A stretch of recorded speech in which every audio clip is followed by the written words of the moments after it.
Welcome to Red Sox Digest, the only show where pain, sarcasm, and a dash of hope collide nightly like a Trevor Story strikeout. We cover every loss, every meltdown, and yes, even the rare win, with brutally honest takes and zero front office fluff. Subscribe today at RedSoxDigest.com or risk being left out in the cold like a home game in April. And now, here's the crew at Red Sox Digest. Good evening, sports fans, and welcome to another edition of Red Sox Digest. I am your host tonight, Jim Dalfino. Joining me tonight is Nick Face. Nick's the guy who hates losing so much. If he were in the Yankees dugout tonight, he'd be firing people like Oprah hands out cars. You're gone? You're gone? Hot dog guy gone? Section 209? You're gone too. He's passionate to the point where if the Sox give up a run in the first inning, he doesn't just get mad, he starts composing a 37-tweet thread about why life is meaningless. He's like the Red Sox version of Bill Burr in traffic, loud, angry, and somehow still hilarious. If Nick Face managed the Yankees, they would be under 500. They would just be under sedation. Also joining me tonight is Thayer Doyle. Thayer loves the Red Sox almost as much as Yankee fans love booing their own players. He's the guy who watches Boston blow a lead against the Orioles and immediately breaks into teacher mode. All right, class, let's go over what we just learned. 1, don't throw the ball in the stands. 2, don't run the bases like you're chasing an ice cream truck. If Thayer were managing the Yankees, he'd have the whole team lined up against the dugout wall writing, "I will not strike out with runners in scoring position. I will not strike out with runners in scoring position." 100 times on the chalkboard. He doesn't get mad. He assigns homework. Let's get into it. Your Boston Red Sox are now 75-60, somehow sitting one game ahead of the Yankees for the AL's top wildcard spot, which means they're basically doing that sketchy walk home at midnight through a bad neighborhood shuffle, punching their lead like it's a half-eaten burrito they don't want to share. Trevor Story strolls up in the first and basically says, "Hold my beer, I got this," then rips a solo homer to start things off. Easy, no drama. Meanwhile, the Orioles are probably still stretching. Then, Refsnyder, fresh off the IL, hasn't swung a bat in weeks, goes, "Oh, that looks fun, let me try," and immediately launches 1-2. The man comes back from injury and hits a bomb on his first day like he's Babe Ruth reincarnated with better health insurance. If he played golf, he'd shoot an 18. One stroke, whole course, go home. Did the Orioles answer? Well, kind of. Alex Jackson hit his 4th homer of the year, which honestly was pretty adorable. Like, "Hey guys, look, I can hit one too." Fast forward to the 8th, the game's tied, sweat is dripping. Then Romy Gonzalez sneaks in with an RBI single, scoring Roman Anthony. Ninja mode activated. Sox reclaim the lead 3-2, and Sox Nation collectively breathes for the first time all game.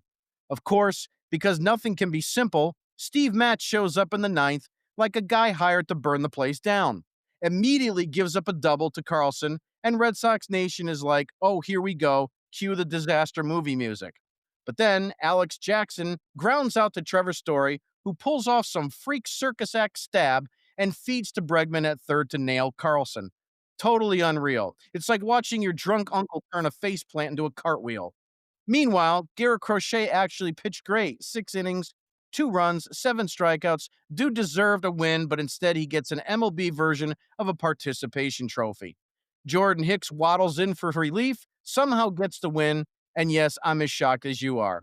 Steven Matz gets his 2nd save, which is hilarious because I still don't believe what actually happened.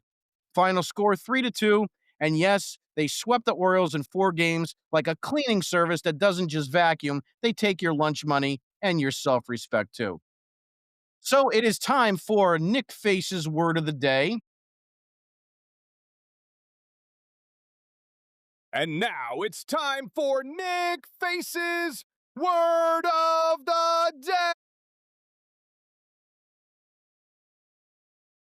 Nick, floor's all yours. Sweep. That is word of the day. What a difference a week makes, gentlemen. When the Red Sox lost both games last week at Fenway, Orioles swept them. So now the Red Sox sweep the Orioles. It is sweet karma on how that all went down. But I do have to say another word that I thought of today that could have also been word of the day was lucky. Boy, did we get lucky this series because the offense is still nowhere to be found. Nowhere to be found. I mean, we're lucky to score 2, 3 runs a game right now and sneak by with our victories. Where would we be without our stud starting pitching right now and a lockdown bullpen? That is what it is right now because this offense just can't, they still can't do anything and they're still scare the life out of me on how this is going to even be playoff bound. I don't know. I don't know. I'll take every win that they can.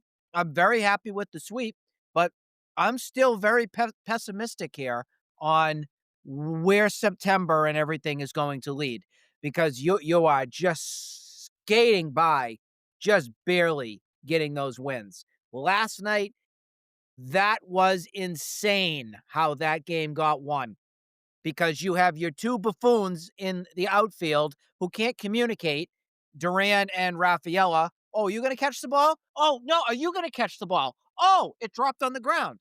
And then they come up to the plate in the ninth inning. Duran, who I've been criticizing all season, hits a nice smacker to left field. Lo and behold, he goes the opposite way. It was almost like they were listening to me.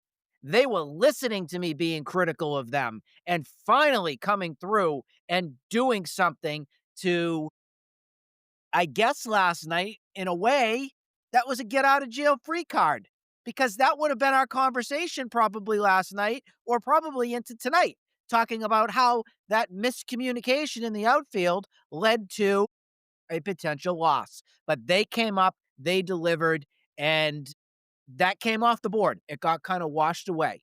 And then today, Crochet was not his best. We're going to get into that. But the Red Sox were able to get the job done with some timely hitting with expectations probably at their least expected from players stepping in to getting the job done. I'll take a sweep. I'm sure you guys will take the sweep. And sweep is word of the day. Yeah, I mean, look, the bottom line here is you did what you needed to do. They lost both games at Fenway Park, which Nick, I'll give you the credit for calling that one, even though we hated the fact that you were right, but it is the truth. They went into Yankee Stadium. I wanted a 4-game sweep. And after you won the first game, I really thought it was a realistic expectation because you had your pitching lineup pretty good. Now you go to this Baltimore series, and look, I don't care what team it is. It's very hard to win a 4-game sweep, whether you're at home, on the road, and no matter who the opponent is, good, bad, or indifferent. The fact that they went and did this in Baltimore is a testament to their resilience. Thayer mentioned that on the podcast many times. But at the end of the day, you needed to win against garbage teams, and you provided that outcome. Thayer, your initial reactions for this week's series, yesterday, today, and so forth. Absolutely thrilled that they got the sweep. They played well enough to win. We'll say that. One thing that this last 8-game series has sort of told us is that we have been absolutely right. The American League is atrocious. The teams we're facing are all flawed. And as Red Sox fans, we watch the Sox so much, we sort of have this feeling, and it's true, just how flawed our team is. And we saw those flaws sort of rear their head at certain times in this 4-game series. However, the difference was Baltimore's flaws were much worse than ours, and they came back to bite them. So I am very happy with the outcome. I am going to talked a couple weeks ago about positivity. I am positive the Red Sox are going to make the playoffs. So just like Nick, my concern now is how do we get there? What team are we going in with? And what are we going to do when we get there?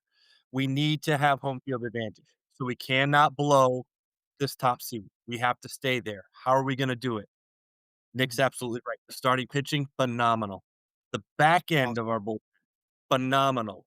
Awesome. The underside, the underbelly, we have issues there. Hopefully, Slaten will be able to do some stuff with that. We'll see.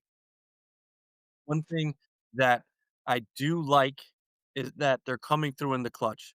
The home runs that they hit this week were really impressive and important. However, when you sort of sit down and look at it, a lot of their runs, in fact, most of them came because of home runs. Those you cannot rely on when you're sort of talking about playoff baseball. And also the other thing is their at bats. They're still making very, very foolish, attempts at certain pitches. They struck out, 11 times on Monday, 11 times on Tuesday, 7 times yesterday, 8 times today. And this is an Orioles rotation that is 10th out of 15 teams in the American League in strikeouts. They're not a team that's going to blow you away. In their ERA, they're 13th out of 15. We're not scoring an awful lot of runs to Nick's credit. What he was saying. So what I need to see is more of what we got on Tuesday towards the end of that game where people were moving men over. Another thing that sort of goes by the wayside today is Trevor Story, with one out and a man on first base, made contact. He grounded weakly to the right side, but it moved Anthony to second base. Romy Gonzalez got his base hit. We won the game. Earlier on in this series, we've been seeing an awful lot of squanders. I love Anthony, but he has got to put the ball in play when he comes up with men on second base and no outs. Pull the ball. At least twice, maybe 3 times this series, he has struck out with a man on second base and no outs. We have to have contact. And as a team without a lot of star power and a lot of talent, they need to be far more productive and make their outs count because they're not going to get all those hits. What, 7 hits, 9 hits, 7 hits, 8 hits? You're not going to bludgeon people to death, especially in the playoffs. So the key to winning in playoff games is pitching and productive outs, and that's what they have to work at. Yeah, the other thing is when I don't have all the numbers in front of me, but, just a couple things. The way that the Red Sox have done against the AL East outside of Toronto has been pretty good. I mean, they're what, 9-2 against the Yankees or 8-2 or 8-3, something like that. I think they're also, if I'm reading this correctly, 8-2 against the Rays. They had a 4-game sweep with them. They got 4 games here against the Orioles. I think we were 5-1 before last weekend's, um, you know, uh, 2-game series. So that took some 5-3. It's 9-3 now or something like that. So they fared pretty well against the American League East outside of Toronto. So I mean, obviously that's good. And Thayer, you did kind of comment on the back end of the bullpen. I think Nick, you did too. But what I want to do is kind of switch gears a little bit to that and talk about the fact that Rob Refsnyder, who was in today's game, hit a home run, as I mentioned in the monologue, and also Justin Slaten, who didn't get into today's game but was activated as well.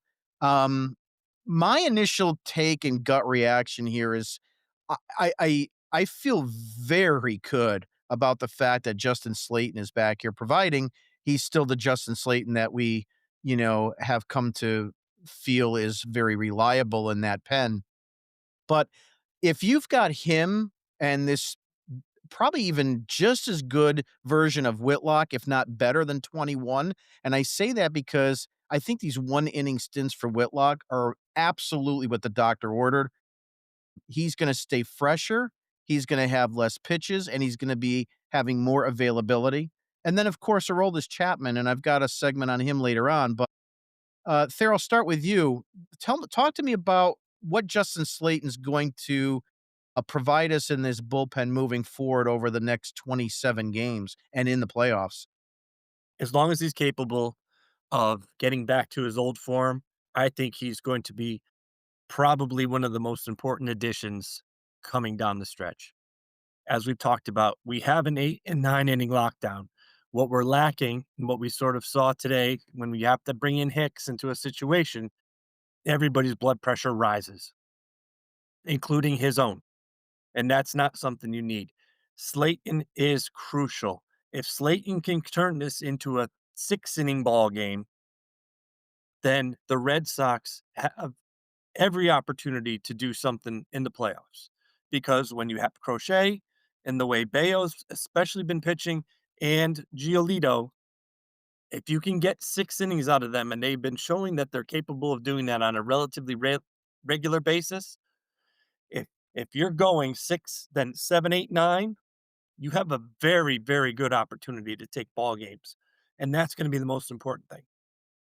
Yeah, and then it allows Core to mix and match a little bit with Wilson and even Matz if we have to, depending how many lefties they're gonna have on that roster. Nick, same question to you. Justin Slaten, does he turn our bullpen into the best in the American League? Oh, absolutely. This is a massive win for the Red Sox getting Justin Slaten back. I don't care what he looks like right now. What I love on this is now this takes the pressure off of a Greg Weissert. This takes the pressure now off of Jordan Hicks.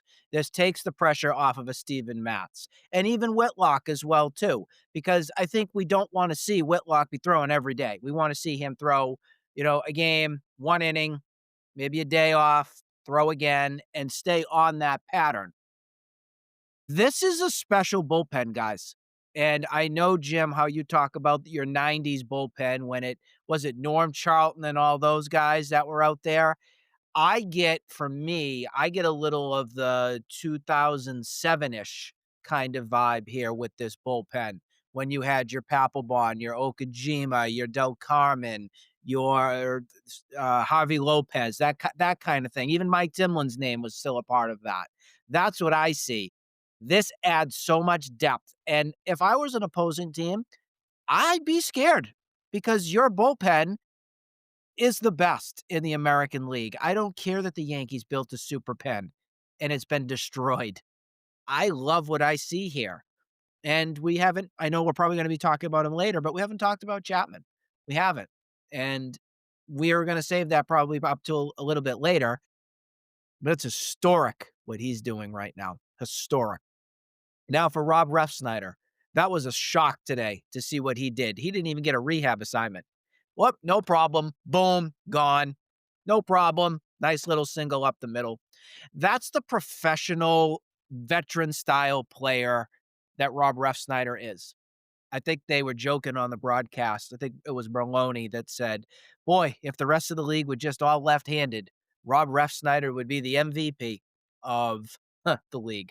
It's a valid point because he just rakes on left-handed pitching.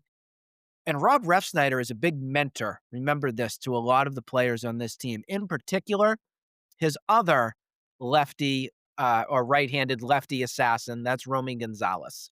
Those two have really worked hard together in the cage, trying to be as professional as they can. And that's what I feel like Rob Refsnyder is. He's a true professional. He's a grinder. He's a hustler. He's going to do whatever it takes to be a team player.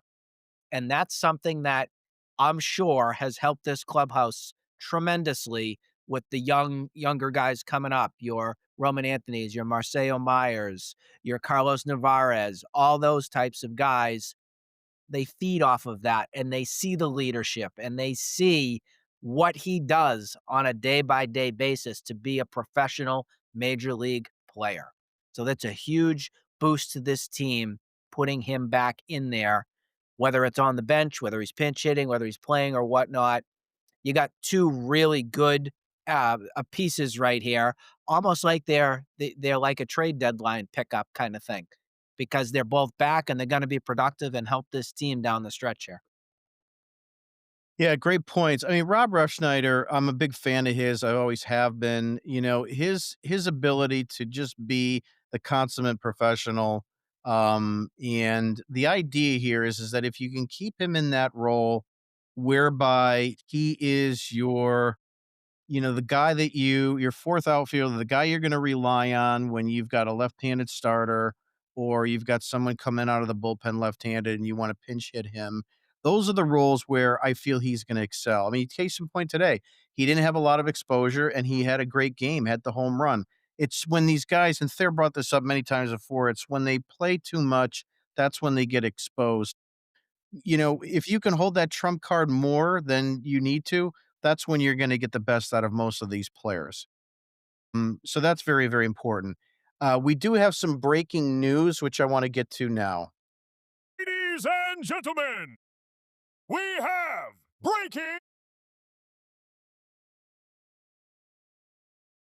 So it is known, I'm sure most people already do know that Payton Tolle has uh, been given a promotion to the major league roster, and he will be starting tomorrow night in Fenway Park against one of the best pitchers, young pitchers that the league and the all of it, Major League Baseball has seen, Paul Skeens.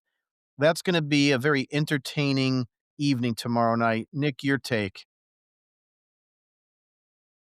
I'm ecstatic, but here's the little interesting thing, and I know we were kind of talking about this off air.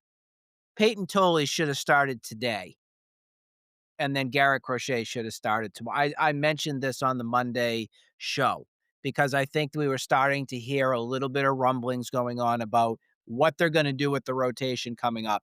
We were all shocked that Kyle Harrison wasn't your Monday starter. Let's still go back to that. And it ended up being Bernardino as your opener there. And, Richard Fitz threw and, did a serviceable job, then got hurt. I am surprised that it's going to be this stage against Paul Skeens here. Right now, Paul Skeens is one of the best pitchers, if not one of the best players in baseball, pitching for the Pirates. If you don't know who he is, he's pitching for a horrible team. Let's make sure that we understand that. He's 8-9 on the season with a 2.03 ERA. I mean, it's going to be almost like, I forget the year it was, but Felix Hernandez, when he was with Seattle, when he had a losing record, ended up winning the Cy Young, and it just a absolute stud. This is a big stage for him. It's a Friday night game, playoffs are here, playoff atmosphere, up against one of the best. Let's see what he has. I'm not going to say too much on this because I kind of want to be surprised and I kind of want to enjoy this and let him do his thing and be successful with it. And if all goes well, my desire here is to see him be a part of this rotation for the rest of the season into the playoffs here. Before I go over to Thayer, I just want to make sure that people know that this guy was just elevated to Worcester. Okay. Right now, he was 1-1 with a 3.60 ERA. He's through 3 games. He threw 15 innings. Gave up 11 hits, 7 runs, 6 of those were earned, gave up 2 home runs, and he struck out 17. He had a whip of 0.864, 867, excuse me. In Portland, that's where he was 1-1, and then he also started the year in Greenville. So he's been elevated quite a bit this season. And this just shows organizationally how much faith they have in the Piglet. Oink, oink.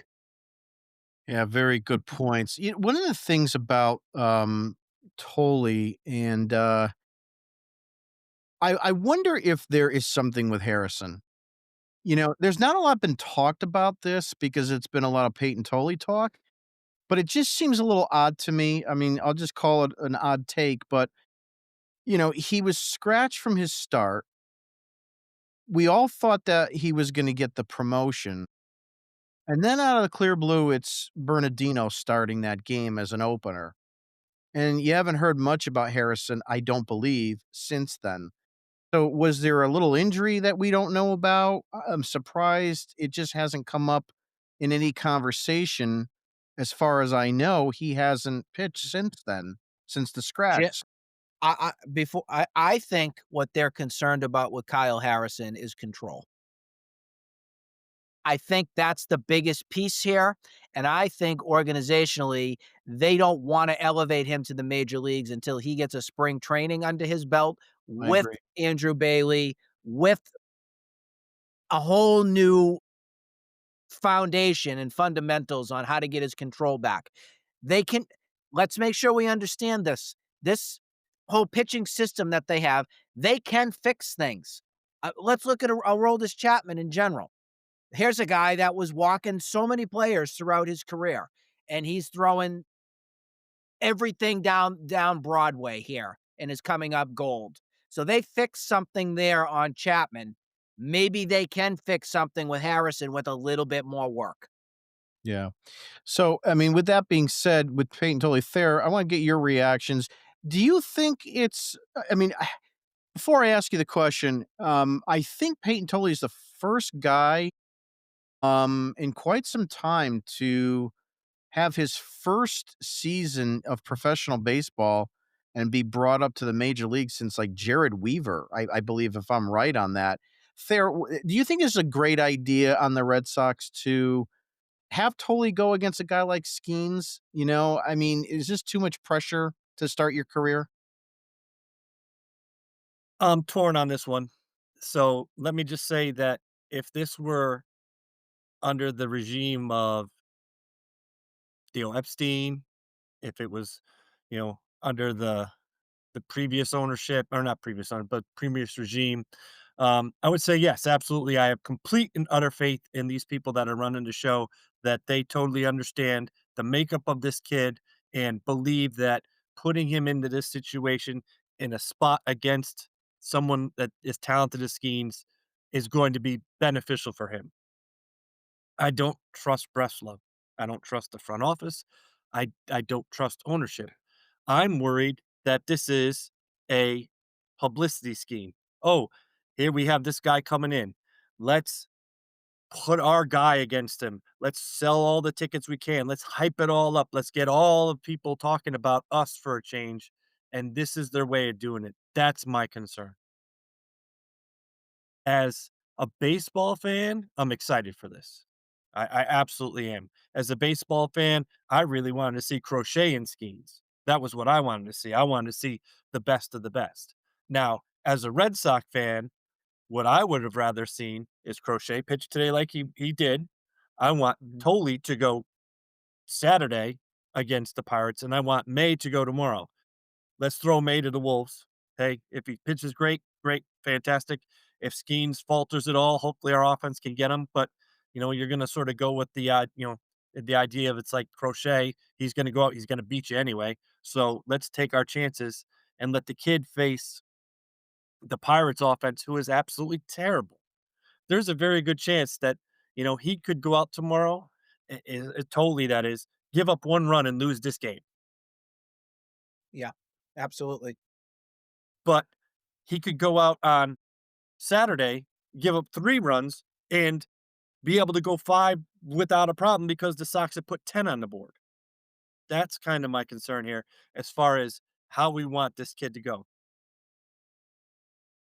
I'd like to think he's a competitor. It looks like he's done what he has to do throughout all the routines getting here, that he'll cherish this opportunity and won't falter. But again, I don't trust the people that are in charge making these decisions to say this is what's best for him. See, that's my problem too. I just don't know if it's best for the organization or just best for John Henry's wallet. Um, you know, the fact that you're going to have Paul Skeens in the house for the first time in his career in Fenway Park, first of all, I don't think that moment is too big for Paul Skeens. I'm not really concerned about it from that standpoint at all. What I am concerned about is that, if Tolle is the real deal and he is gonna be a building block in this rotation for the next 5 or 6 seasons under control, it's just a really tough, um, nut to crack, to put the squirrel analogy back in from Yankee Stadium, to be able to put him out there in this kind of environment instead of just having him go against the Orioles or, like you said, on Saturday or even Sunday, something like that. So either the Red Sox are brilliant or the Red Sox are freaking stupid. And I don't think there's an in between. So all I can say is, as a baseball fan and a Red Sox fan, I can't wait for first pitch. I really can't. Um, but I worry about if this kid's got that kind of mental makeup already. If he's the Roman Anthony of a pitching staff, then I'm not gonna worry about him.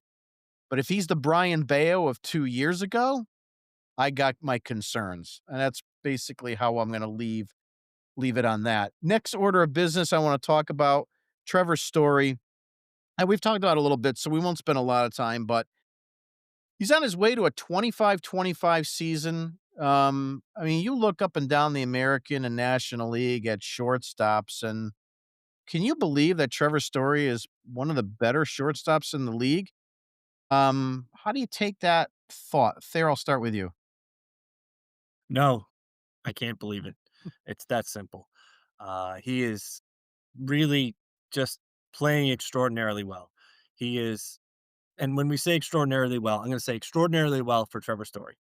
He is not an iconic shortstop. He's not A-Rod, Nomar, Tejada. It is greatest. But you know what? He is doing everything that this team needs and more. He is playing well above what he's been doing before. He's playing well above our expectations. He is a professional who is really, and I know Nick, you sort of talk about it a lot, that he's doing what he needs to do on a more than regular basis for him. The fact that he's in the lineup every day in and of itself is a major miracle, and I have to give him all the credit in the world for that because as we've seen in the past, when he goes down defensively, everything changes. If he's in the lineup defensively, then at least from that standpoint, it's solidified. And that's not saying anything about his offense and what it is. He leads all shortstops, or at least it leads the Red Sox, but like 15 game-winning hits. Is that what I saw? I heard something crazy, and granted, it came from the radio. So when you're talking about Fleming, I don't necessarily if I trust him everything he says all Mhm. the time, but it was something obscene, like 15 game-winning hits or something like that this year, which is extraordinary. Nick, similar question to you. I want to ask you, does Trevor Story opt out at the end of the season? We've talked about this on the pod before, just to kind of let our viewers understand the situation here. Trevor Story has 2 seasons left at 25 million each. That's 50 million owed by the Red Sox. If he opts out, the Red Sox can automatically trump that and opt him back in if they pick up the 2028 season. So the 2028 season is 30 million. If he opts out and he leaves, the Red Sox have a $5 million buyout after the second season of these 225. So you're talking 26 and 2027. So they are on the hook for $55 million if he stays. If they opt him in, another 30 million. Does he test the waters and go free agency? I'm saying no. And the reason I'm saying no is because he knows what can happen over a long season here in baseball. He doesn't want to see a repeat of last season or the season prior. And I think Trevor Story knows that he found his home here in Boston, and the Red Sox are going to take care of him. I really do. I really feel strongly about that. Now, how do I feel on that? It is what it is.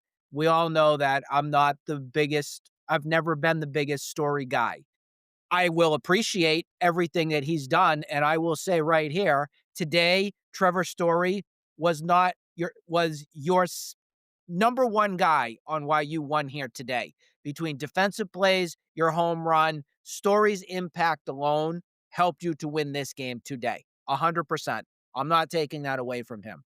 And I'm proud of him, honestly, for showing all of us that 2 seasons down the drain from the last 2, he can come back and he will be the AL comeback player of the year. There is no question. We can hand deliver that trophy to him right now. That's how impactful he's been. But as Thayer and as well as you, Jim, you said, it's it's been his ability to be in the lineup every day. That is stunning for me. If you had told us to start this season that Trevor Story would be putting up the numbers he is right now and playing every day and being such a steady presence on this team, none of us would have said that. No way. 100% no. I was still clamming about a month ago until Marcelo Mayo got hurt that Marcelo Mayo was going to be my shortstop. That's just how I was. I thought May and June alone, I had enough of it, and I was ready to move on. And then July and August came, and he became that steady force in that lineup. I honestly don't have any problem with him staying in the 4 spot in this lineup. Considering what you got, that's what you need to do.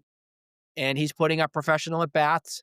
Thayer's point today with at least making contact and moving Roman Anthony along, that was huge. And if he can do that consistently, that's going to help you score runs and produce great plays and productive outs, which is what has been severely missing here for this team. Now, we still have a month to go.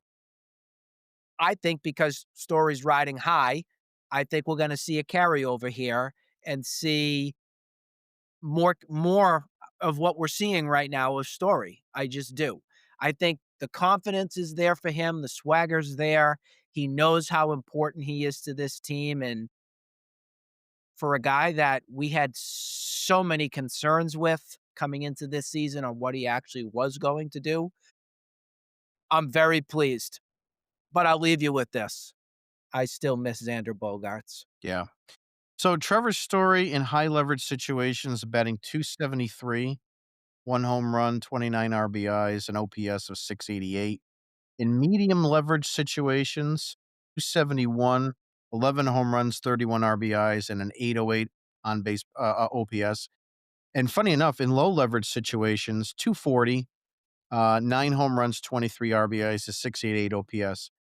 Point here is that he's been above average in pressure situations, which is what I think is the biggest difference between probably 5, 6, maybe 7 wins in the season, where Trevor Story of 24, 23, 22, he would have struck out in certain situations that he didn't this year, which led to maybe, an RBI double or two-run double or two-run single, whatever that might be, to just at least turn that lineup to the next batter, and he wasn't an automatic out, is really what I'm trying to say.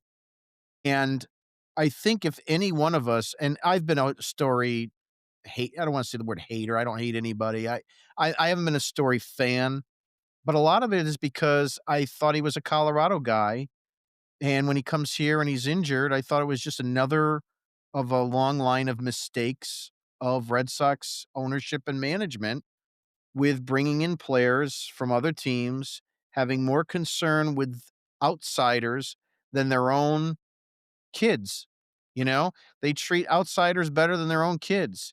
They let guys like Mookie go. We know all this. Devers, you know, Bogarts, Mo Vaughn. They let I mean, for years. So the point I'm saying is that if you told me back in March, spring training, Trevor Story is going to be a 25-25 guy, play 100 and I don't know what, 150 games, and bat 270 in high leverage situations, and I would have said you're out of your mind. Um, as far as the next 2 years, He would have yeah, laughed in your as face. far as the next 2 years, however, if you could tell me he's gonna be a 2025 guy in 26 and 27, I'll take it. And I actually want him here. It's that simple. Go ahead. The one thing too, the reason why you do want him here is you have such a big question mark Yeah. now with what the hell happens with It's not Marcelo just Meyer. That's the one thing that sticks out now like a sore thumb, is that maybe when Marcelo Meyer got elevated, you had thought that he may be taking over at short at some point down the line. Now, you have no idea what's gonna happen with that. So you need consistency and something steady to Nick, remain it's at not just shortstop. him, it's what they're gonna do with Bregman too. They can't afford to lose. They can't afford to let Bregman walk and then Story on top of it walk, or they are in deep hole, a deep hole. And they won't be able to climb out of that trying to squander the whole entire offseason trying to, replace those 2 guys. So they better hope things change really, really quickly. The other thing I'll just say on Story, and then I'm done with him, he's a professional baseball player. Um, you got a lot of athletes on the major leagues. Jaron Duran's an athlete, but he's a baseball player. He's like Bregman. He's a guy you kind of enjoy watching because he plays baseball. More on that Mhm. another time. Moving right along. Aroldis Chapman is having probably the best season of his career at 37, 38 years of age. Um, if he continues down this road, he might actually have an ERA under 1 if this continues with his outings. Nick, I'll start with you. Does he deserve to be thought of in the Cy Young consideration? I mean, I know everybody talks about Scooble and everybody talks about Crochet. What about Chappie? Absolutely, he does deserve consideration. And you know why? Because 2003, a player by the name of Eric Gagne got that award. I don't know if you guys remember that, but that's when it was he had what was his career? I got his stats up here now. He had 55 saves. His earned run average was at, let's see if I can find it here. He was at 1.20. He had 77 games. He had how many strikeouts did he have? 37 strikeouts. Only gave up 2 home runs, 12 hits. 37 hits, excuse me, and 12 runs on the year. You're getting into that that territory right now where it's got to be heavily considered. But here's the thing: that means that it would overlap Garrett Crochet, and I don't know if I want to do that. And then there's also the consideration of our guy from Detroit, Tarek Skubal. So that's another name that's right there. So I think we have 3 names right now that are deserving of the Cy Young Award right there. I do. I just feel like this is just historic on what Aroldis Chapman is doing. It reminds me again so much of 2013 Koji. Uh, Red Sox had no. I actually let's go back to the off season. There was so much criticism of Chapman coming in, and I think there were a lot of question marks here on if he was even going to be the closer. I think a lot of people said, "Oh, forget that. It's going to be Justin Slaten, or watch out, Garrett Whitlock will be there, or maybe Tanner Houck will go into that role." And all Chapman's done is just proven everybody wrong. I know a big player that was a big criticizer of the move was who's the guy on Mad Dog? Mad Dog Russo. They were playing that a little bit. Chris Russo, and he said, "Oh, you're gonna hate him. You're gonna hate him." The Yankees hated him. He was a stiff. Well, maybe Chapman just didn't like the Yankees, and maybe the Red Sox actually do have some sort of a foundational, fundamental program with their pitching lab that's able to fix some of these guys. Because again, control. Chapman was always shaky, always gave up the walks, and it was always kind of walking that tightrope. This season, it has been just perfection. You couldn't ask for anything more than the steady force of what Chapman's done. And it's in consideration now of one of the best closing seasons we've seen for a Red Sox between Papelbon, Koji, Keith Folk, 2004. Let's not forget about that because that was special too. And then Chapman here. So all those guys right there and putting that together, it's amazing. And we should be very grateful for what we have. Thayer, your reactions to Chapman deserving some Cy Young consideration. Without a doubt, he deserves consideration. He's not going to win it, unfortunately. Well, I don't want to say unfortunately. Going to be Crochet or Scooble, one of the 2 of them. To Nick, your point, when Gagne won it, there really were no other National League starting pitchers that had massive years. That tends to be what happens when relievers win the Cy Young. They have to have a monster year, and they have to have really no starting pitching competition, because really it comes down to it. And I don't think he's going to get it simply because of the lack of saves that he has. Um, he's a lot of his work is really because of the Red Sox and their inability to score. He's coming in to tie games, and he's holding it down and locking down his inning, sending it into extra innings, and that's when the Red Sox vomit all over themselves and lose those games. He's been outstanding. He deserves consideration without question. I was definitely one of the people that when we signed him, I wasn't jubilant about it. I didn't expect him to be what he is. I'm like, all right. I honestly thought that they signed him to a 1-year contract because they were simply doing it because they wanted to trade him at the trade deadline. Mhm. It was they signed him because, "Oh, we'll get him for 10,000,000. We'll trade him at the trade deadline because we're not going to be what we think we're going to be anyway, and maybe we'll get a young pitcher for him." So he's done exceptionally well, and I can't say anything negative about him. Yeah, I mean, look, he's been involved in some extreme trades, right? He was involved in Glaber Torres when Theo Epstein acquired him in the trade that sent Torres to the Yankees, and also with the Royals. They wound up getting their ace pitcher in a trade that involved Chapman as well.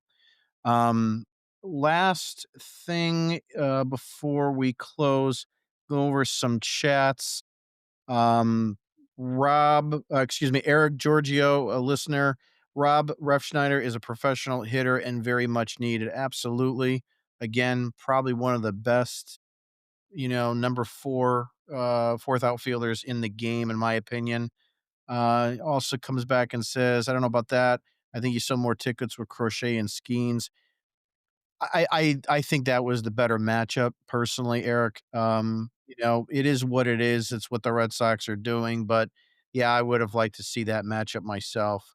Um, and he also writes in they can't lose in their Fenway greens. I don't know. Are they wearing their are they wearing the green tomorrow? Are Of they course doing that they will. tomorrow? Yeah. Well, that means they got it. Yeah, so they've got a ninth inning victory tomorrow. So, look, if it's gonna be a 1-0 like Thayer said, maybe they do pull that off. Eric also mentioned John Lester, also another great name. And then a little bit on Hamilton as well. So let's move on to our next and final segment, which is our dugout dipshits.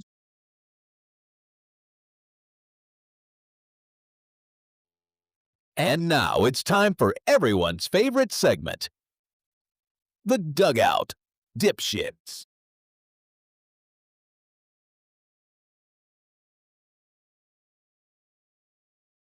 Dugout dipshits is brought to you by Fenway's Lost and Found, home to 3 left shoes, a bucket of chicken fingers, and the last shred of Yankee fan pride. Stop by today and pick up what's missing, assuming Steve Lyons hasn't claimed it already. Um, so we're going to talk about our dugout dipshits. Jared Carabas had a tweet today talking about the Red Sox having the second best record in the American League since the Rafael Devers trade. Chris Savage had mentioned that takes like this tell me the reason you have a job with Nesson is because you push a storyline Henry and company want you to. I agreed with it, and we had some backlash on that. We had Roman Anthony Stan say, "What the f are you two idiots talking about?" And unfortunately, I guess he didn't understand because it was written in English. On moving right along, Dunning Kruger, I guess it's Freddie's brother. I don't know. This is it's always someone that has truth seeker or a professor of harsh reality in their bio that gets upset when people mention facts. It is a fact, but you have to go through a little bit more and realize that was there a meaning behind him putting that out there and not just a simple fact alone. So I says, yeah, it's a good one. He says, no, it isn't. It's embarrassing and you should be ashamed of yourself. I don't know what there is to be ashamed about, but the truth hurts. I don't know what to tell you. So that's our dugout dipshits for the day.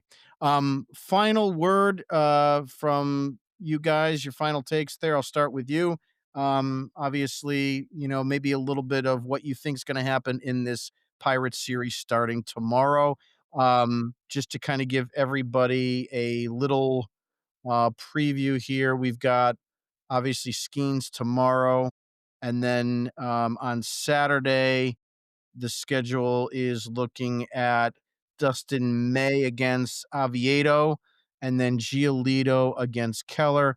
Johan Oviedo is 1-0 with a 3.60 ERA. And Mitch Keller, who we were kind of looking to see if we could maybe acquire at the trade deadline, 6-12 with a 4.35. We have to win this series. There's no question. There's no doubt. When you come off of a 7-1 trip like they just went through, and you're playing a team that is not very good at all, that struggles offensively, Paul Skeens or not, you have to win this series. So I'll give him the Skeens game, maybe, but they don't win a lot of his games. So the key is to keep that game close and then get at their bullpen. As Nick was saying, offensively, we have to do more. We have to do more than just hit home runs. We have to be productive, but anything less than 2-3 is an absolute loss and, you know, an unacceptable result for this series. Nick, your takes on the Pittsburgh series and what do you think the outcome will be, your predictions? I'm going to be bold and daring in my predictions here for this series upcoming. And here it is. The Red Sox will sweep the Pittsburgh Pirates this weekend. I think tomorrow is going to be one of those hype games. Obviously, you have Paul Skeens going up, but we've seen some interesting things. Remember, the Red Sox hit Tarek Struble in Detroit. That was one of the best pitchers in the league. I think the Red Sox will end up coming home feeling good about themselves from the sweep, carry that momentum over, and I think it's going to propel this team to get a sweep here. I'm a little most concerned on the Dustin May start on for Saturday, just because you never know what you're going to get. You could get something of a 6 inning, 2 runs or less from him, or he could just lose it and lose control, lose focus, and it turns into a bullpen game. So that's the main one I'm actually most concerned with is the Saturday game, and then Giolito I think will be perfectly fine for Sunday. But I am going to call it. It's a bold decision and a bold choice, but I'm calling a sweep. The offense is going to start to click coming back home to Fenway. And my player to watch this weekend for the offense will be Alex Bregman, because Bregman had a very tough series against the Orioles. I think a little home cooking is going to do him well. And I think that we'll see a resurgence series for him coming back to Fenway. So a little bit on Paul Skeens, just to kind of wet your whistle a little bit. In games where he has allowed no earned runs, he did not lose. Sounds like, duh. But the reality is that he's either had a no decision, or he has a victory. The reason why I'm bringing this up, he's got 9 losses on the season. In those losses, 5 earned runs, 2 earned runs, 3 earned runs, 2 earned runs, 1 earned run, 1 earned run, 4 earned runs, 2 earned runs, 4 earned runs. So that's what you're seeing with the 9 losses. Obviously, if he gives up 3 or more, you've got a great shot of winning that ball game. If they don't score, that's why I kind of brought up the 0, or if they give up, if they only score 1 run, it's going to be a very long night. So if they can get 3 on the board or more, I think they've got a really good shot at winning game 1. And then you'd have to have a lot of confidence in them being able to sweep that series regardless of what happens in the Dustin May start. And Giolito, I've got a lot of confidence in him now. So there should be no reason. So I'm picking 2 out of 3, 3 out of 3 if they can score enough off Skeens and they win game 1, then I think they can sweep. That's all we got for tonight, folks. Have a great night. Also, too, if you've got a moment and you're not a subscriber, please go to our website at redsoxdigest.com. We've got daily articles featuring the game that were played the night before, pretty much written every night. Thayer's doing his Fenway flashback, which is showcasing the 1975 season, and Nick has yet to write an article. I'm only teasing. I know. During the off season, maybe. In any event, we will see you tomorrow night. So we will go ahead and give all our reactions to the matchup with Tolle and Skeens. It should be an interesting show. We'll have that right after the game. So please tune in to us tomorrow night. Have a good night, everybody.